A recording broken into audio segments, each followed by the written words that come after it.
যুক্তরাষ্ট্রে আবারও রাজনৈতিক আলোচনার কেন্দ্র হয়েছে অভিবাসন ইস্যু। তবে এবার দৃশ্যপট কিছুটা ভিন্ন।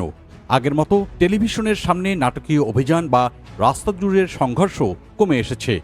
এর বদলে ধীরে ধীরে গড়ে উঠছে আরও সংগঠিত, নীরব এবং দীর্ঘমেয়াদী এক কৌশল। বিশ্লেষকদের মতে প্রেসিডেন্ট ডোনাল্ড ট্রাম্প প্রশাসন এখন প্রকাশ্য শক্তি প্রদর্শনের বদলে অভিবাসন নিয়ন্ত্রণে আরও হিসাবি পথ বেছে নিচ্ছে। যুক্তরাষ্ট্রের অভ্যন্তরীণ নিরাপত্তা বিভাগের প্রধান মার্কোয়েন মুলিন দায়িত্ব নেওয়ার সময় জানিয়েছিলেন তিনি চান তার বিভাগ যেন প্রতিদিন সংবাদ শিরোনামে না আসে। সেই লক্ষ্য বাস্তবেও দেখা যাচ্ছে।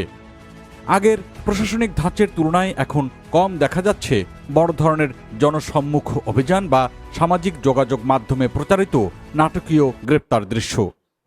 কয়েক মাস আগেও বিভিন্ন ডেমোক্র্যাট নিয়ন্ত্রিত শহরে বড় ধরনের অভিবাসন বিরোধী অভিযান চালানো হয়েছিল।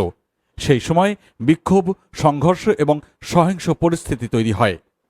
মিনিয়াপলিসে 2 মার্কিন নাগরিকের মৃত্যুর ঘটনাও ঘটে সে সময়, যা ব্যাপক সমালোচনার জন্ম দেয়। এরপর থেকেই প্রশাসন কৌশল পরিবর্তনের দিকে যায় বলে মনে করছেন পর্যবেক্ষকরা।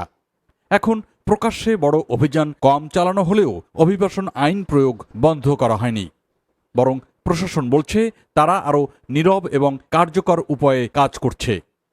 সম্প্রতি এক সাক্ষাৎকারে মার্কোয়েন মুলিন বলেছেন তারা এখনও অবৈধ অভিবাসীদের বিরুদ্ধে অভিযান অব্যাহত রেখেছেন এবং যাদের ঝুঁকিপূর্ণ হিসেবে বিবেচনা করা হচ্ছে তাদের বহিষ্কারও করছেন।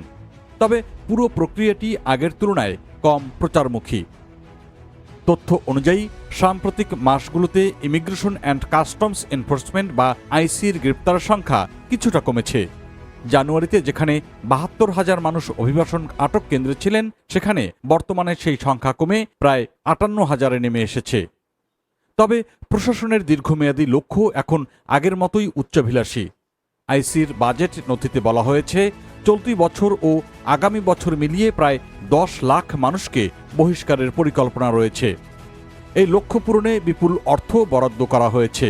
কংগ্রেস গত বছর ডিপার্টমেন্ট অফ হোমল্যান্ড সিকিউরিটির জন্য $১৭০ বিলিয়ন বেশি অনুমোদন দিয়েছে।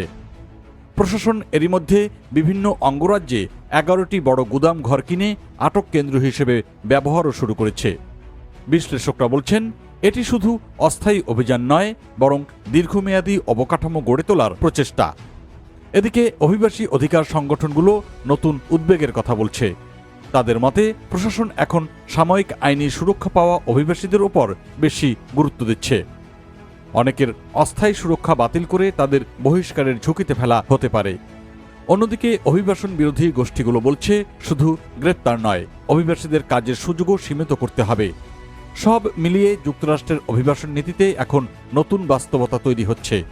প্রকাশ্যে কম দেখা গেলেও নীতিগত কড়াকড়ি এবং নজরদারি আগের চেয়ে অনেক বেশি বিস্তৃত হয়ে উঠেছে। আর এর প্রভাব পড়েছে লাখো অভিবাসীর জীবনে।